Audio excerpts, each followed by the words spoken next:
A young couple thought their new home would be their safe haven. But when a hidden door appeared behind the wall, it opened into something that should never have been found. What they uncovered inside did not just change their lives, it unsettled the entire town.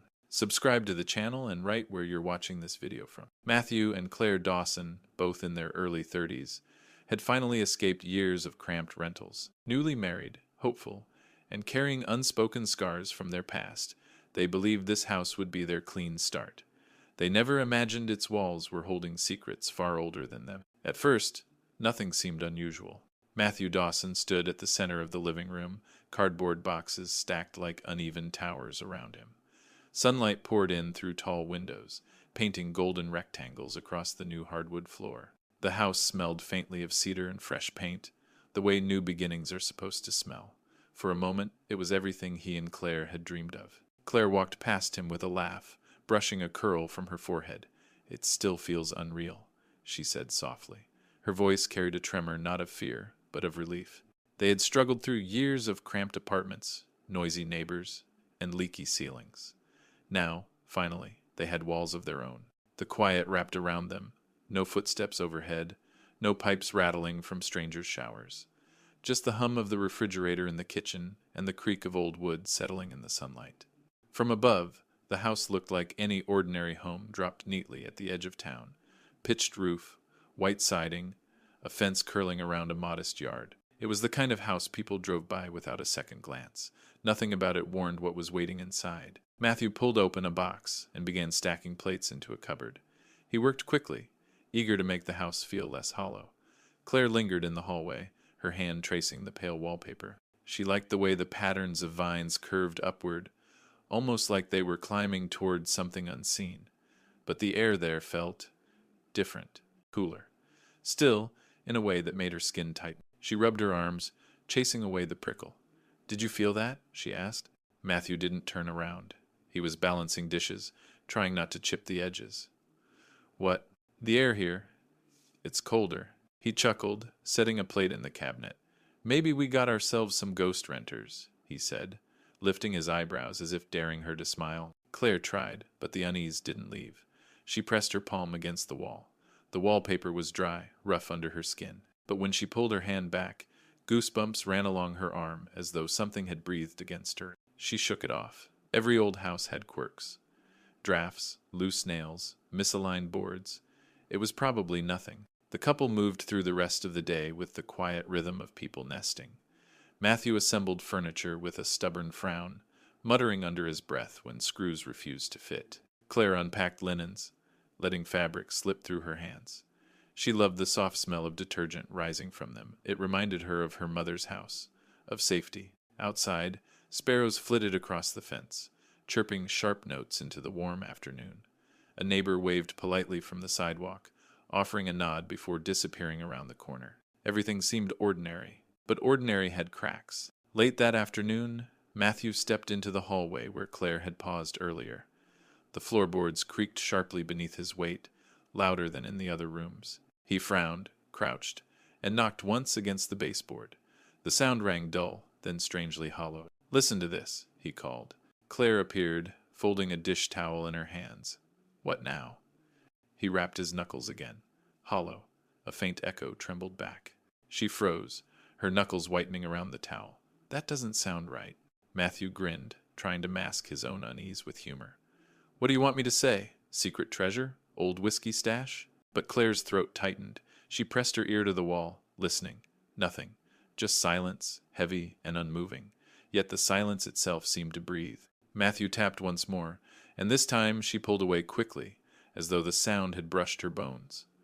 "Stop it," she whispered. "Claire," he said gently, softening. "It's just wood and plaster. Houses echo, that's all." She wanted to believe him, wanted to let it go, but her chest still felt tight. She forced a laugh that didn't sound like her own and walked back to the kitchen. Matthew stayed a moment longer, running his palm across the wall. It felt ordinary enough dry paint, a faint line where two panels met.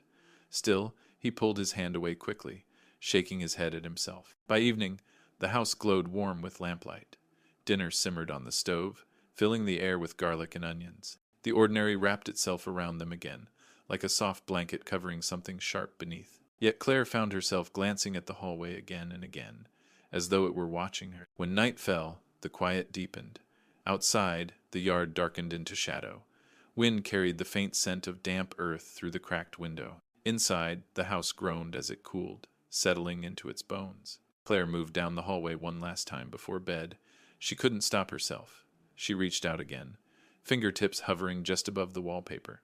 She didn't even touch it this time. Her skin still prickled, the same way it had when they first stepped inside. And then a hollow echo rose from the wall, not from her hand, but as if the house itself had exhaled. But soon, small details refused to stay hidden. The next morning arrived with light spilling across the floor, cutting sharp lines through half-unpacked boxes. Claire woke before Matthew, her chest tight with a pressure she couldn't name. The house was quiet, too quiet. She slid her feet across the floorboards, wincing at the cold seeping through the wood. The hallway pulled her like a thread. She stood where she had pressed her hand the night before. In daylight, the wallpaper looked even more faded, as if it had aged overnight. She leaned close, breathing in. The air tasted faintly of rust, metallic on her tongue. Her stomach twisted. Matthew shuffled in behind her, rubbing his eyes. "You're staring at the wall again?" "There's something off," she whispered. "It's a wall, Claire." He stepped closer and knocked twice, quick and sharp. The sound echoed back, low and hollow. "See? Empty." Her throat tightened. "Empty things don't breathe." Matthew chuckled, masking unease with a grin. "It's wood and plaster, not a heartbeat." She flinched at the word. The silence afterward seemed heavier. By noon, they had returned to unpacking. Claire folded clothes into drawers. Matthew hammered nails to hang a clock. Yet the unease clung. Every sound carried too far. Each hammer strike ricocheted through the walls, vibrating under her feet. When she stepped into the hallway again, the boards moaned louder than before, as if protesting. She crouched and brushed a finger along the baseboard. Tiny scratches lined the wood, shallow but deliberate, like something sharp had scraped upward. "Matt," she called. He leaned from the bedroom doorway, holding the clock. "What now?" "Look at this." She pointed to the marks. He crouched beside her, frowning. "Old nails. Or a mouse. Every house has them. Not like this." Her voice trembled. She pressed her palm to the board, feeling the faintest vibration, like a current running under the surface. Matthew stood, brushing off dust. "You're spooking yourself. Houses make noises, drafts, creaks, pipes. Trust me, this place is solid." Claire wanted to believe him, but every time she stepped into that hallway, her skin prickled like static before a storm. That night, they ate in silence. Forks scraped plates, and the clock Matthew hung ticked loud in the corner, each second dragging. Claire's eyes drifted again and again to the dark hallway. "You're quiet," Matthew said finally. She swallowed. "I can't shake it." His fork paused midair. "Claire, it's nothing. You're making it into something." Her eyes stung. "Why don't you feel it? Why is it only me?" He set the fork down hard, the clang echoing like a challenge.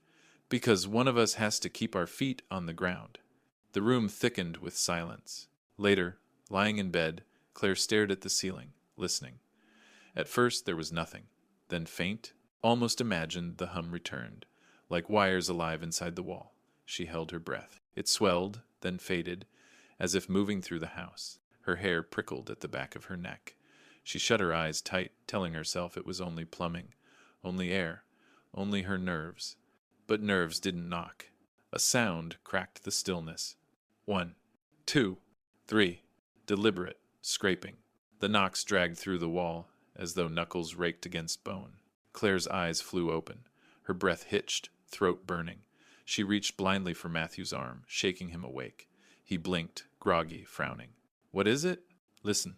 They froze. The house held its breath with them.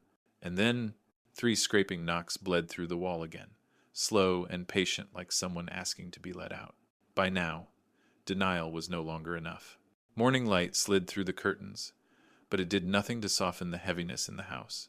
Claire moved down the hallway again, almost unwillingly, as if the floor pulled her forward. The wallpaper was no longer just faded. It seemed swollen in places, bulging outward like the wall itself was breathing. She touched it with trembling fingers. The surface felt warm, too warm. She snatched her hand back, wiping her palm against her jeans. Behind her, Matthew stepped out of the bedroom with a groan, scratching his neck. "You're at it again?" Her voice came out flat. "It's not normal." He rolled his eyes, walked up, and pressed his hand to the same spot. "Feels like paint bubbles, moisture. Number it feels alive," she whispered. By noon, the smell arrived. It wasn't strong at first, just a faint iron tang, like rusty water pipes. But as Claire cooked lunch, it thickened, burning the back of her throat. She coughed, setting the pan down, and opened the window. The air outside carried only the scent of damp soil. The smell was coming from inside the wall. "Do you smell that?" she asked. Matthew lifted his head from the couch, sniffed, and frowned. "Like metal?" "It's getting worse." He stood, running his hands down his jeans. "Okay, maybe there's an old pipe back there, corroded. I'll check later." But his tone was too quick, his eyes too restless. By late afternoon, fog pressed thick against the windows, blurring the yard. It hadn't rained in days, yet the mist crawled only along their side of the street, clinging to their fence. Claire stood at the window, heart thudding. The fog seemed to be waiting, pressed against the glass. "Why just here?" she whispered. Matthew joined her, his jaw tightening. "It's just weather." But he said it too fast, too sharp. A knock sounded at the front door, startling them both. When Matthew opened it, their neighbor stood on the porch, a wiry man in his 60s, wearing a cap pulled low. His hand trembled slightly as he held a cigarette, but the lit end pointed inward, glowing against the filter. He hadn't even noticed he'd lit it backward. "Afternoon," he said, voice low. His eyes flicked past Matthew into the hallway. Claire stepped forward. "Something wrong?" He hesitated, the cigarette shaking. "Strange place you bought." Matthew forced a smile. "Every house has quirks." The man's mouth twitched. "This one's got history." "What kind of history?" Claire pressed. He opened his mouth, then froze. His gaze darted at the hallway again, then back to them. His lips closed, words swallowed. He shook his head quickly, muttered something under his breath, and turned. Claire caught it, faint but sharp. Should have stayed sealed. She gripped Matthew's arm as the man walked away, the fog curling around his shoes. That night, the rain finally came. Hard, heavy drops drummed against the roof, racing down the windows. The couple huddled in the living room, trying to ignore the sound. But when water seeped in through a crack in the ceiling, Matthew grabbed a bucket and climbed a chair. They watched as water trickled down the wall, chasing the wallpaper. At first, it looked normal rain finding gravity, but then it veered sideways. Claire gasped. The stream slid across the wall and disappeared into the swollen patch of paint. The wallpaper darkened, drinking it down. The house wasn't leaking. It was swallowing. Matthew dropped the bucket, water splashing his shirt. His face drained pale. Claire clutched his sleeve. "Tell me that's normal." He had no answer. Rainwater bled into the wall and vanished like the house itself was thirsty. That morning, the house itself seemed alive. Rain still clung to the windows when Matthew woke. The storm had passed, but the house smelled different, like iron left too long in the rain, sharp and metallic in his throat. He sat up, rubbed his face, and glanced at Claire. She was already awake, staring at the ceiling with wide, restless eyes. Neither of them had slept much. Matthew swung his legs out of bed. "We can't keep ignoring it." Claire sat up slowly. "Then what do? We open it." Her stomach dropped. "Matt." He raised a hand. "No more knocking, no more guessing. We cut through and see what's back there. Then maybe we can finally breathe." Claire's lips trembled. "And what if we don't like what we find?" "Then at least we'll know." His voice was steady, but his eyes betrayed him. They flicked nervously toward the hallway. By mid-morning, Matthew had dragged tools from the garage, a hammer, a crowbar, and his old flashlight from college camping trips. Dust clung to the handles. He held them like weapons instead of tools. Claire stood in the doorway, hugging her sweater tight. "This feels wrong," she whispered. He smirked weakly, trying to soften her fear. "It's just drywall, not a tomb." But even he couldn't believe it fully. He set the crowbar against the swollen section of wall. The first strike cracked sharp, echoing down the hallway like a gunshot. Plaster dust rained into his hair, the smell dry and bitter on his tongue. Claire flinched at the noise, her fists clenching at her sides. Another strike. Another. The wall groaned, splitting wider with each blow until a dark seam appeared. Cold air leaked through, licking against Claire's skin like a breath. "Matt, stop," she pleaded. But he drove the crowbar deeper. With a final wrench, the drywall split open, chunks crashing to the floor. A void yawned behind it, black and gaping. The beam of his flashlight cut into the space. A door stood inside. It wasn't a normal door. The wood was swollen, edges warped by time. A lock, rusted and bent, clung stubbornly at its center. Wallpaper peeled around its frame, old vines painted long ago, now curling into decay. Dust floated in the air, dancing in the flashlight's beam like tiny ghosts. Claire stepped closer, breath trembling. Why would anyone wall off a door? Matthew reached for the knob. It resisted, stiff with age. He shoved harder until it gave, the hinges shrieking. The sound drilled into their ears, long and metallic, like something that hadn't been touched in decades. The door opened inward. The hidden room exhaled. Air rushed out, damp and stale, carrying a sour-sweet stench of rust and mold. Claire gagged, covering her mouth. Matthew coughed into his sleeve, pushing the door wider. The flashlight beam swept across the interior. Faded wallpaper sagged from the walls, curling at the edges. A chair sat overturned in the corner. Its wood splintered. A dresser leaned against the far wall. Drawers open, their contents long gone. The floor was blanketed in thick dust, broken only by faint trails as though something had moved across it once, long ago. And in the center, half buried in shadows, sat a trunk. It was military green, corners dented, edges scarred by years of use. A chain of faded letters stretched across the lid, too scratched to read fully. The lock was snapped, hanging loose. Matthew's breath caught. What the hell is this doing here? Claire shook her head, voice small. Don't open it. We have to. And, Matt, please. He turned to her, jaw tight. Claire, I can't live in a house with secrets crawling through the walls. We open it, we find out, and maybe, just maybe, we stop imagining worse things than what's actually there. Her voice cracked. And what if what's there is worse than what we imagine? For a moment, silence.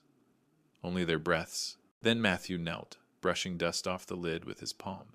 His fingers trembled despite his determination. He gripped the latch, pulled, and the trunk groaned open. Inside lay a stack of uniforms, neatly folded despite the dust.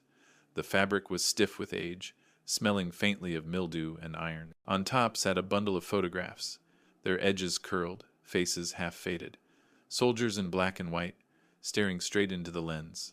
And on the very top, resting like a warning, was an envelope. It was sealed, its paper yellowed and brittle. Faint letters were scrawled across the front, but the ink had bled, unreadable. Claire's hand hovered near it, trembling. Don't, she whispered. Whatever's in there, it wasn't meant for us. Matthew swallowed hard. His hand brushed the envelope, the paper crackling beneath his touch. The envelope quivered in his hand, as if something inside was waiting to be released. Would you call for help if you found a secret room hidden behind your wall? But the discovery refused to stay buried. The hidden room lingered in their minds long after they shut its door. They hadn't touched the envelope again, hadn't dared. But it didn't matter. It was as if the house itself had swallowed their secret, and now it was feeding it back to them in pieces. That night, they lay in bed without speaking. Claire curled on her side, eyes wide open, staring at the faint glow from the street lamp filtering through the curtains. Matthew lay stiff on his back, staring at the ceiling. The silence between them felt as thick as the dust that had covered the uniforms. Claire whispered finally, "We shouldn't have opened it." Matthew exhaled through his nose. "We didn't open it. Not yet. You know what I mean." Her hand trembled as she gripped the sheet. "Something's wrong here. That room was sealed for a reason." Matthew rubbed his face, trying to sound firm. "Claire, if we let this scare us, it'll eat us alive.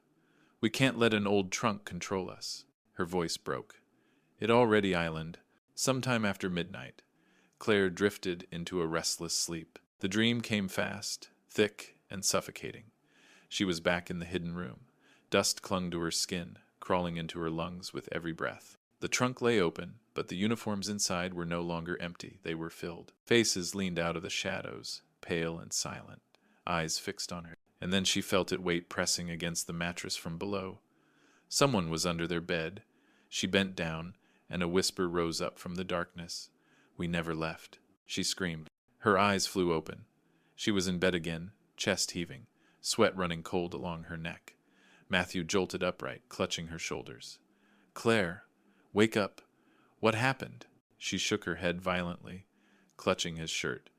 "There were people. They were here. They're in the house. Claire, it was a dream." She shook her head again, wild-eyed. "Number, I felt them," they whispered. For a moment, silence.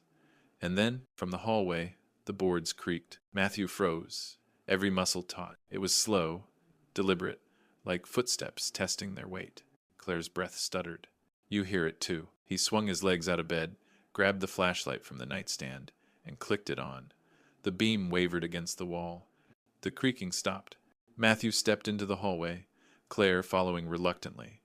The air was colder here, heavy with the rust-sweet stench that had begun to stain every corner of the house. It bit the back of their throats, metallic and bitter.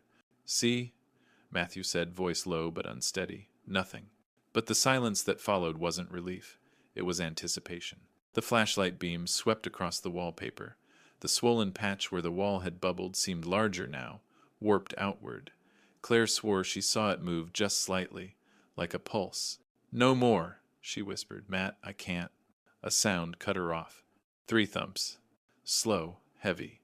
From beneath the floor of the hidden room. The flashlight trembled in Matthew's hand. He stared at the door they had opened earlier, his chest rising fast. Claire grabbed his arm. Her nails dug into his skin. "Don't go closer." He didn't. For once, even his stubbornness broke. They retreated into the bedroom, slamming the door shut behind them. Claire locked it, though they both knew locks meant nothing against whatever was inside the walls.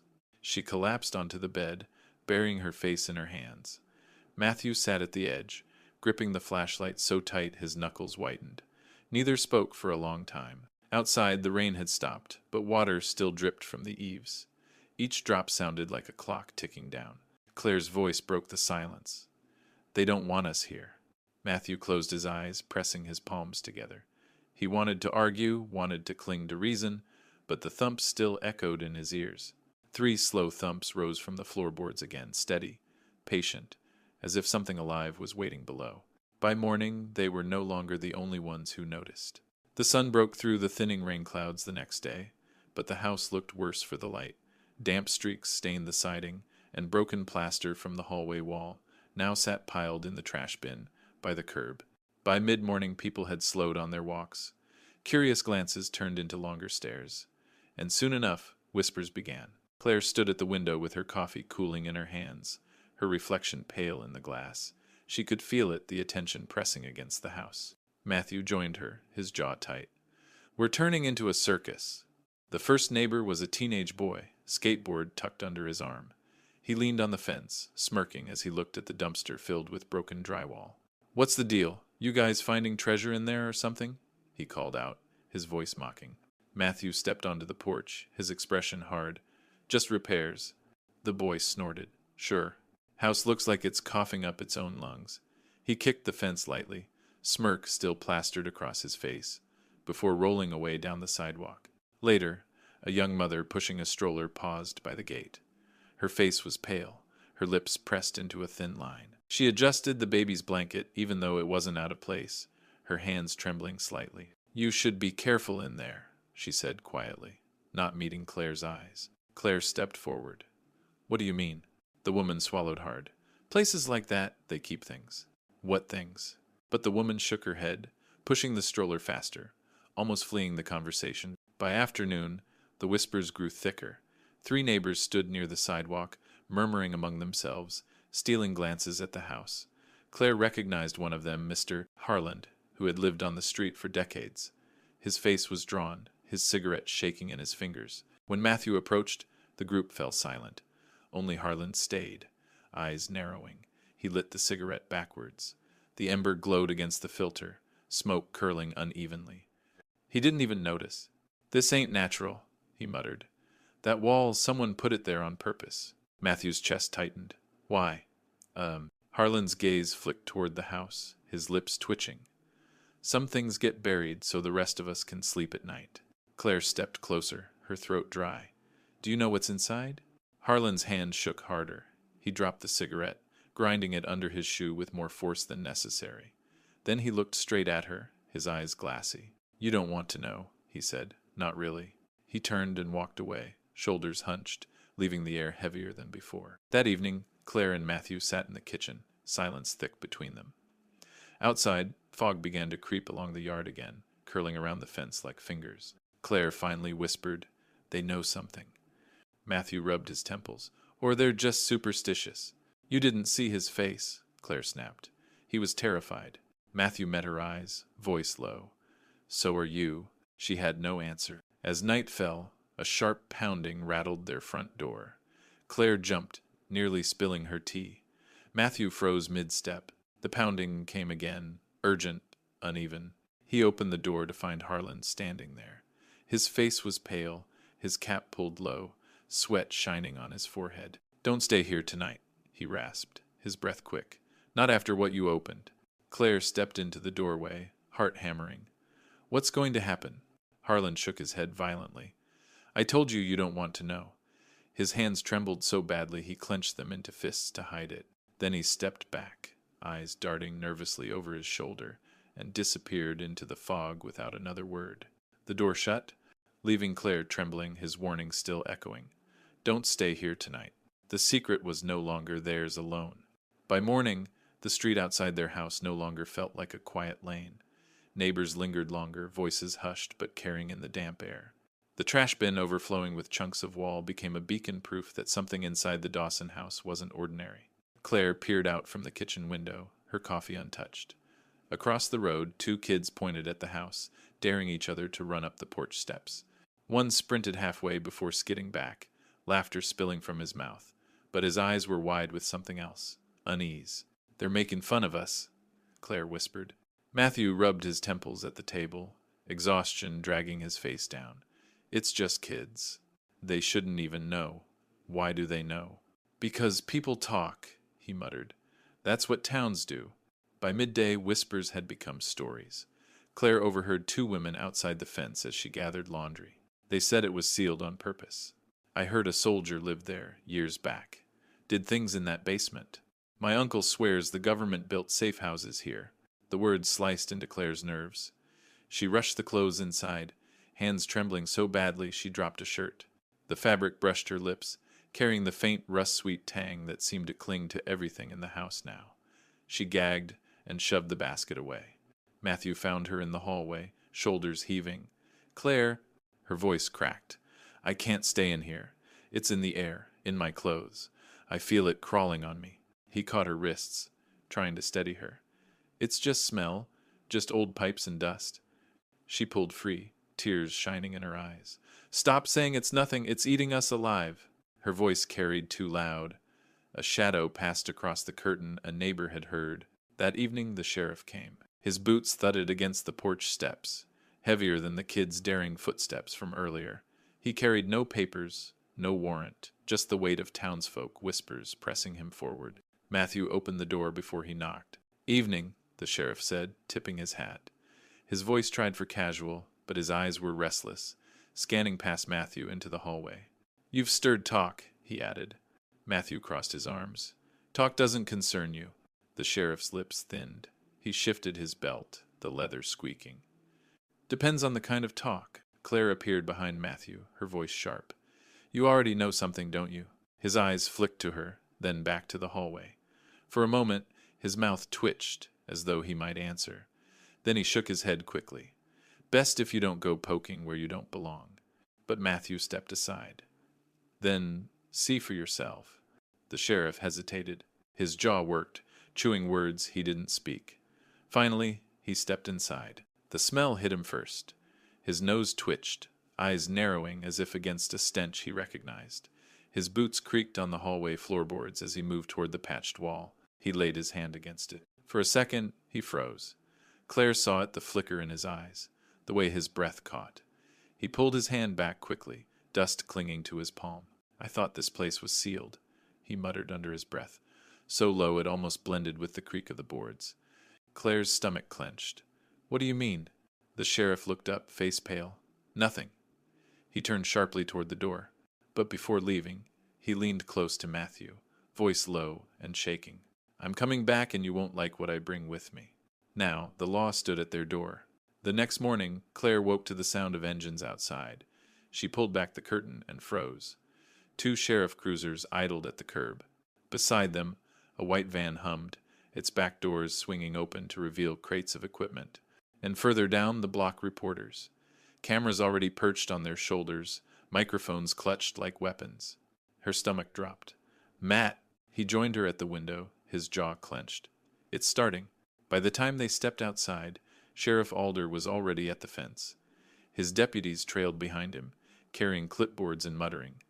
A bead of sweat ran down Alder's temple despite the morning chill. He adjusted his belt, metal buckle rattling louder than it should have. "Morning, folks," he said. His voice was calm. His hands weren't. Matthew kept his tone flat. "Back already." Alder's eyes flicked toward the patched wall visible through the doorway. Then he looked away quickly, focusing on Matthew instead. Claire caught the avoidance, his gaze dodging like a man refusing to stare at a wound. "We'll need to run a quick check," he said. "Standard procedure." Claire folded her arms, her throat dry. "Standard for what?" "We didn't call you." The sheriff didn't answer. Instead, he waved at the van. Two men climbed out, technicians, their shirts marked with county emblems. One wiped fog from cracked glasses before setting down a steel scanner, its metal surface catching the weak Sunday. Another fumbled with cables, his hands trembling as if the weight of the equipment was too much. "Just routine," Alder repeated, his voice a shade too smooth. Behind them, cameras clicked. A flash burst across Claire's face, startling her back a step. The light burned her eyes, white spots swimming across her vision. For a heartbeat, she could swear the flashes looked like gunfire in the dark. She pressed against Matthew's side, whispering, "Why are they here? Why are they all here?" "Because someone talked," he muttered. His jaw was tight, his arm tense against hers. The technicians hauled their scanners up the porch steps. When the first device thudded onto the floorboards, the sound reverberated unnaturally, echoing deeper than wood should allow. The deputy carrying it frowned, glancing at Alder. Alder pretended not to notice. Claire caught the twitch in his jaw. She whispered, "He knows something." Matthew's hand gripped hers, knuckles whitening. "Yeah, he does." Inside, the scanner emitted a low hum, the sound vibrating in their ribs. Claire wrapped her arms around herself, feeling the air shiver. The machine's green light swept slowly across the wall like a lighthouse beam. The readings spiked. One technician cursed under his breath, too quiet for the reporters outside but loud enough for Claire.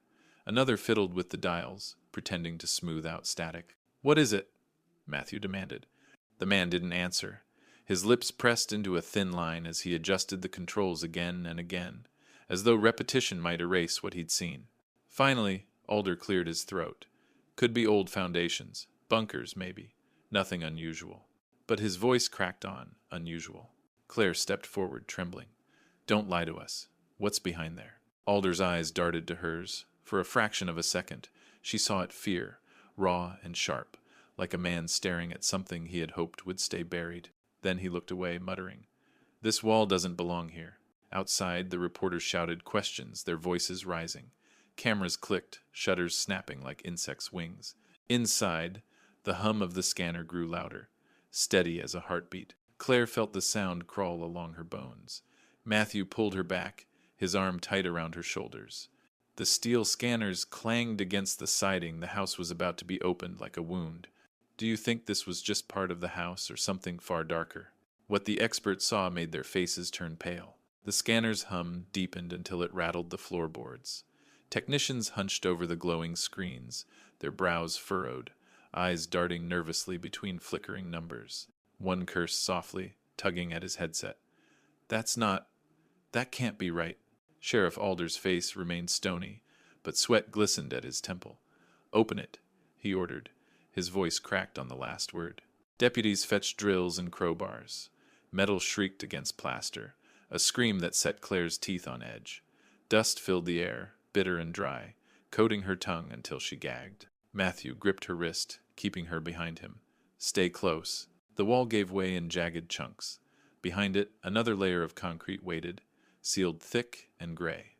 Alder swallowed hard. "Go deeper." The drilling stretched on for hours. Sparks spit from the concrete as bit after bit wore down. The technicians switched tools, sweat running down their faces despite the chill. One man swore loudly as his drill bit snapped. Another dropped his wrench, the metallic clang echoing unnaturally long in the hollow air. Claire pressed her hands to her ears, rocking slightly. Each vibration felt alive, crawling through her ribs, hammering into her skull. Matthew bent close.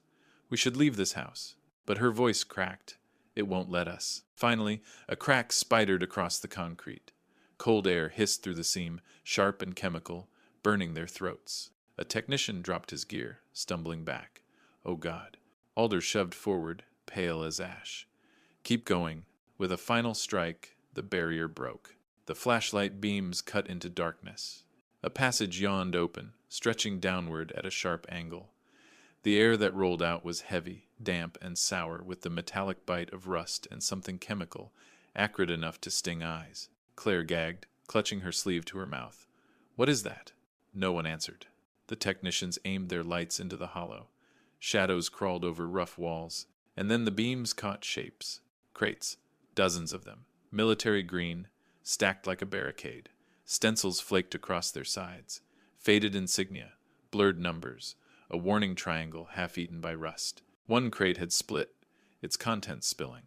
Metal canisters rolled free, dented, sweating with condensation that hissed faintly in the cold air. The crowd outside surged closer. Reporters shoved against the deputies, shouting questions. The air filled with camera flashes, each burst reflecting off the crates like lightning. Claire flinched, her pulse hammering. Each flash looked like an explosion frozen in time. Matthew muttered under his breath, "What the hell is this?" One technician backed away so fast he tripped over his own cord. His glasses cracked against the floor. He cursed, blood streaking his forehead. A second man dropped his scanner, the device clattering down the steps into the passage. "This was never supposed to be found," he whispered, his voice trembling. Alder barked at him, voice trembling with anger more than authority. "Shut it down. Nobody talks about this. Do you understand?" But it was too late. Reporters were already broadcasting. Neighbors were already whispering. The house had become a wound ripped wide for the world to see. Claire clutched Matthew's hand so tight her nails dug into his skin. "It goes farther," she whispered, her eyes locked on the dark tunnel stretching beyond the crates. Matthew raised the flashlight, his stomach churning. She was right. The beam followed the passage as it tunneled away from their house, swallowing the light whole. It didn't stop under their property. It kept going. Toward town. The tunnel stretched beyond their home, straight into the heart of town. By nightfall, the whole town was talking. The street outside their house no longer looked like their neighborhood. It looked like a parade ground. News vans clogged the curb, their dishes angled at the sky. Reporters shouted into cameras, their voices echoing through speakers. Neighbors gathered in clusters, trading rumors faster than anyone could deny them. From above, the Dawson house glowed under the harsh beams of camera lights, its once ordinary walls now blazing like the stage for a nightmare. Claire pressed her forehead to the window, her breath fogging the glass. "They've turned our home into a spectacle." Matthew stood behind her, fists clenching at his sides. "It isn't ours anymore." Down the street, a boy waved a cardboard sign, "Poison in the tunnels." His friends laughed, shoving him toward the reporters, daring him to shout louder. An elderly woman crossed herself each time her eyes landed on the house. A younger man muttered about government secrets, his words sharp and fast, like a preacher in the middle of a sermon. Rumor had drowned fact. By afternoon, the press swarmed closer, a microphone thrust into Claire's face as she stepped onto the porch. "Mrs. Dawson, did you know about the bunker before moving in? Was this a weapons cache? Are you afraid for your safety?" The flashes blinded her. Each burst seared across her eyes, leaving her trembling. She shook her head, words choking in her throat. Matthew shoved forward, swiping the microphone away. "Leave her alone," he roared, his voice carried over the crowd, sharp and raw. "This is our home. You don't get to strip it bare like vultures." The reporters only shouted louder. Claire grabbed his arm, dragging him back inside. Her breaths came quick, ragged. Her hands shook as she shut the door, but the noise outside pressed through the walls, seeping into the floorboards. "I can't do this," she whispered. "Matt, I can't even breathe in here anymore." Inside, the house felt smaller, shrinking with each camera flash outside. Every sound amplified the click of shutters, the muffled hum of generators, the rustle of bodies pressing closer. Claire broke down in the kitchen, fists pounding against the counter. "They've stolen it. This was supposed to be our safe place, and they've taken it." Her voice cracked into a sob, her breath hitching until she gasped for air. Matthew pulled her into his arms, but his own body trembled. His chest heaved as he looked over her shoulder toward the hallway. It's not just them. It's the house, too. It's all of it. For the first time, his defiance faltered. By dusk, the sheriff returned, but this time not alone. Deputies fanned out across the lawn, their boots sinking into the damp earth. Yellow tape snapped against the wind as they cordoned off the property, wrapping the house in a noose of bright plastic. "Step back inside," Alder ordered, voice loud enough for the camera. Matthew stood firm on the porch, jaw tight. "This is our home." "Not anymore." Alder's eyes were cold. His hand hovered near his holster, not out of threat but out of habit, like a reflex he couldn't suppress. Deputies climbed the porch, their shoulders squared. Claire clutched Matthew's sleeve, but there was no choice. They were ushered back, pushed through their own doorway, their protests drowned by reporters' shouts. Inside, men in uniform spread through the rooms, snapping photos, unrolling cables, setting up lights. Every corner of the house filled with strangers' footsteps, voices, and heavy equipment. Claire backed against the wall, her chest tightening until she thought she'd choke. "They've taken everything," she whispered. "Even the air." Matthew's voice cracked. "Then we don't belong here anymore." When night fell, the final blow came. Deputies forced them out, their belongings untouched, their home glowing under floodlights as if dissected on an operating table. Reporters surged forward, shoving cameras in their faces. Claire covered her eyes, sobbing openly.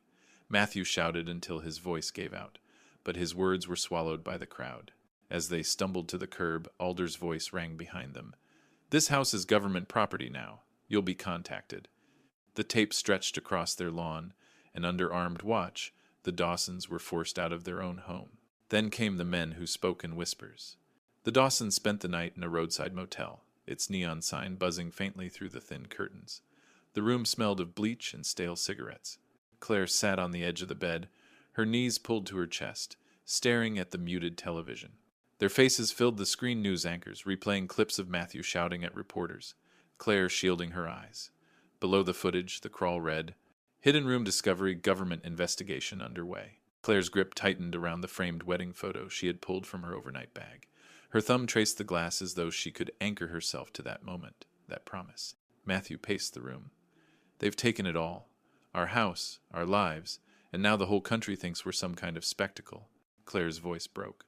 "We should never have opened that wall." The knock came just after dawn. 3 men in dark suits stood at the motel door, their expressions blank but their presence heavy. One carried a briefcase, another a folder tucked tight under his arm. Their shoes were polished so bright they reflected the weak motel light. "Mr. and Mrs. Dawson," the tallest said with a polite nod. "May we come in?" Matthew's jaw tightened. "Do we have a choice?" The man smiled without warmth. "Not really." They entered like they owned the space. One set the briefcase on the table, clicking it open to reveal stacks of documents. Another pulled out a form thick with legal language, sliding it across to Matthew. "A non-disclosure agreement," he explained. Voice clipped. "For your protection as much as ours." Matthew didn't touch it. "You want us to stay quiet." "Correct." The man tapped a pen against the table, steady, rhythmic, as though time itself answered to him. Claire hugged the wedding photo tighter. "And if we don't?" The man's smile flickered again.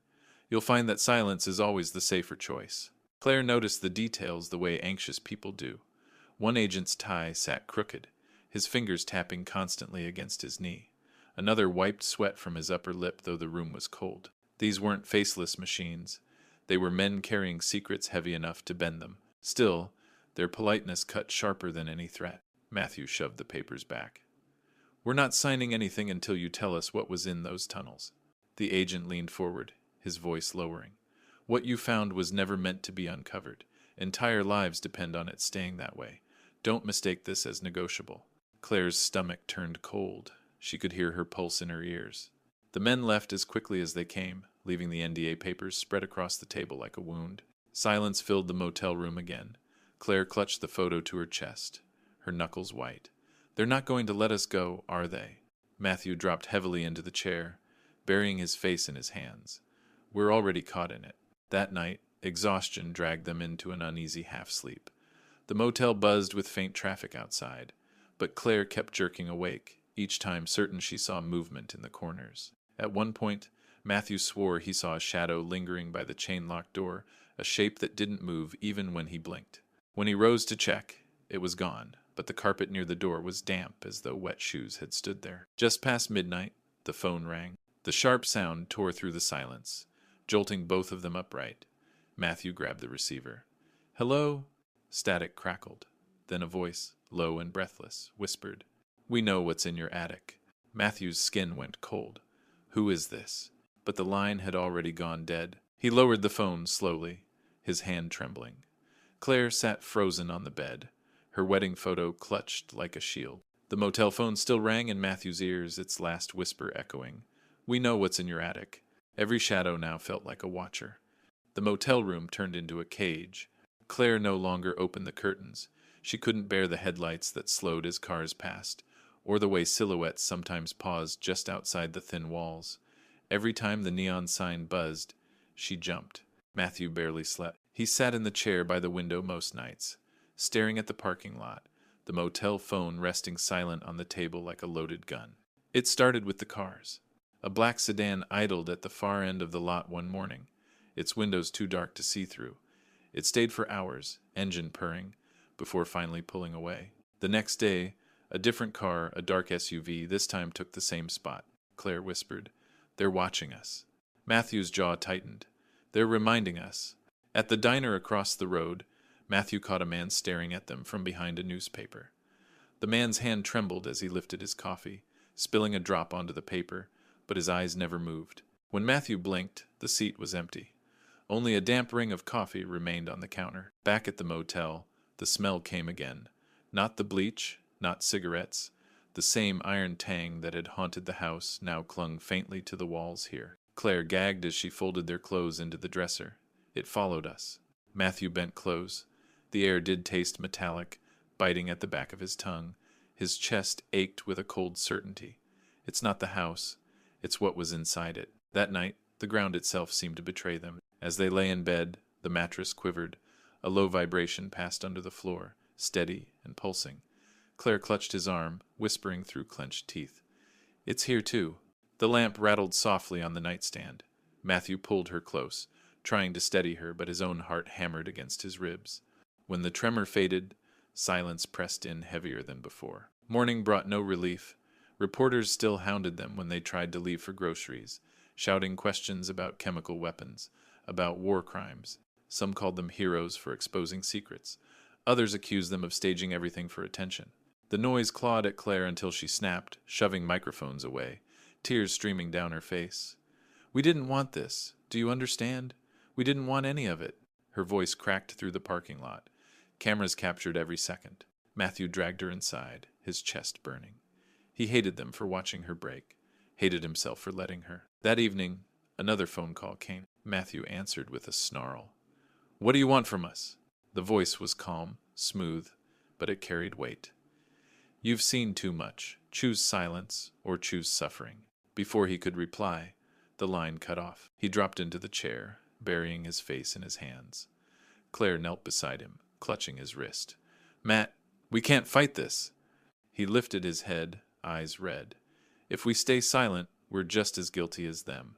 She shook her head violently. "If you keep chasing truth, they'll kill us." Her grip tightened on his wrist, desperate. "Don't let me die for this."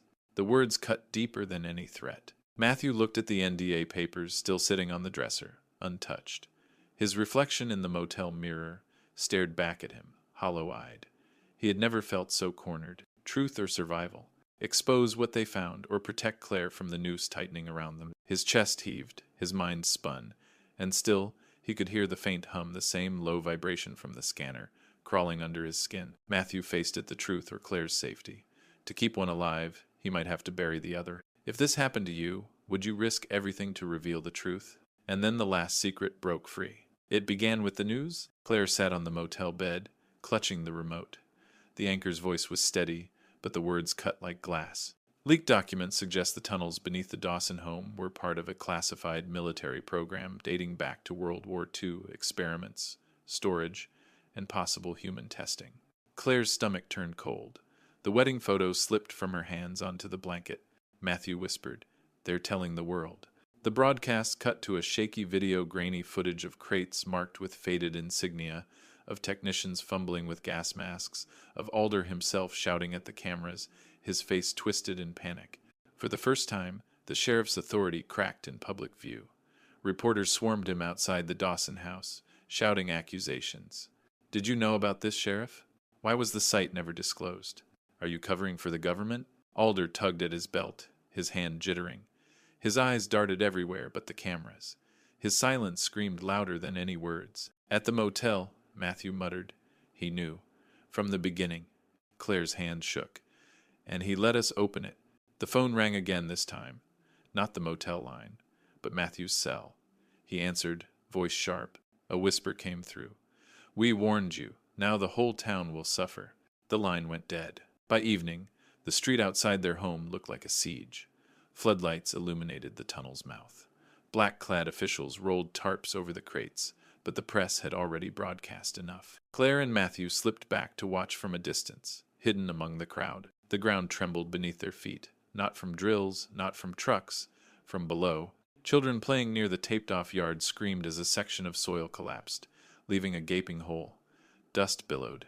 From its edge, jagged wood beams jutted up like ribs. Claire's hand clamped over her mouth. "It's not just under us." Matthew's eyes followed the fissure as it ran down the street. The earth buckled in a line, cracks spreading like veins toward other houses. The tunnels weren't isolated. They were a network. Reporters shouted, their cameras flashing wildly.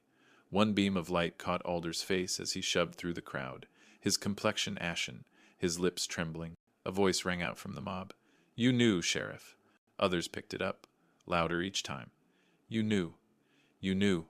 Alder froze, his hand twitching at his belt again. The chant rose, furious, undeniable. Claire felt Matthew tense beside her. "It's over for him." But Alder's eyes didn't look at the crowd. They flicked briefly, guiltily, toward the Dawsons. Claire whispered, "He's not afraid of them. He's afraid of us." Suddenly, the ground gave way again, closer this time. Reporters stumbled back as another hole ripped open, earth collapsing into shadow. For a heartbeat, Claire thought she heard voices echoing from below, muffled, strained, almost human. Her skin crawled. A child's ball rolled into the hole. A boy chased after it. Claire gasped. "No!" Matthew lunged forward, grabbing the boy's collar just before the ground crumbled further. The crowd screamed, flashes exploding around them. Matthew dragged the boy to safety, his chest heaving, his arms trembling. Claire clutched his sleeve, eyes wide with horror. "It's all connected, the whole town's sitting on it." Above the chaos, Alder finally shouted, his voice raw and cracking. "Shut it down, everyone out!" But the words came too late. The tunnels were already alive beneath them. The earth split wider, revealing a dark chasm stretching beneath the town, its ribs of timber and crates yawning open, as if the ground itself was ready to swallow everything whole. But some secrets never truly stay buried. Weeks later, the Dawsons' house no longer looked like a home. Barbed wire circled the yard, floodlights hummed against the dark, and a federal seal hung crooked across the locked gate. The windows had been blacked out from the inside. From a distance, it looked less like a house and more like a wound sewn shut too late. Claire and Matthew never returned. They rented a small apartment across town, its walls bare, its floors creaking with an unfamiliar rhythm. At night, Claire lay awake, clutching the wedding photo she had hidden under the motel mattress, the one she refused to leave behind. She traced her finger over the frame until her skin ached. Matthew sat on the balcony most evenings, staring at the horizon. His eyes never strayed toward their old street, but his thoughts always did. One night, he whispered what had been gnawing at him since the day they left. "I built dreams into those walls. Now I only see what they took." Claire leaned into him, silent tears tracking down her cheeks. They no longer argued about what had happened. They no longer tried to understand. They simply carried it like a scar that would never fade. The town carried scars, too. Neighbors who once whispered behind fences now crossed the street, rather than meet each other's eyes. Children no longer played near the Dawsons' block. Mothers pulled them close, muttering that the ground there was sick. At the diner, conversations lowered whenever the subject surfaced. One old man swore he could still smell chemicals drifting on damp mornings. Another said he'd seen strangers in suits surveying manholes at night. The sheriff had resigned, though no official reason was given. His house sat dark, his mailbox stuffed with unopened letters. Some claimed he'd left town altogether. Others insisted they saw his truck parked near the federal perimeter after midnight. The media moved on quickly, as they always do, but the damage lingered. National headlines shifted, but local papers still ran cautious stories. Unexplained tremors, pets missing from yards near the tunnels, a child claiming she heard whispers rising from a storm drain. Officials released a single statement. No danger to the public has been confirmed. Nobody believed it. For Matthew and Claire, life never returned to ordinary. They avoided the subject in daylight, but at night it crept back in. Claire still woke, gasping from dreams of uniforms filled with silent bodies, of whispers beneath the bed. Matthew sometimes jolted awake to the phantom sound of 3 slow thumps beneath the floor. He never told her, but some nights when he stood at the sink, he swore the tap water carried a faint metallic bite. And yet they tried. Claire planted a small pot of daisies on the balcony. She touched their petals each morning, whispering promises to herself that not everything rotted. Matthew took extra shifts, throwing himself into work until exhaustion dulled his mind. One evening, Claire slipped the wedding photo beneath a loose floorboard of the apartment. She pressed it flat, tears shining in her eyes. "I want it safe," she whispered.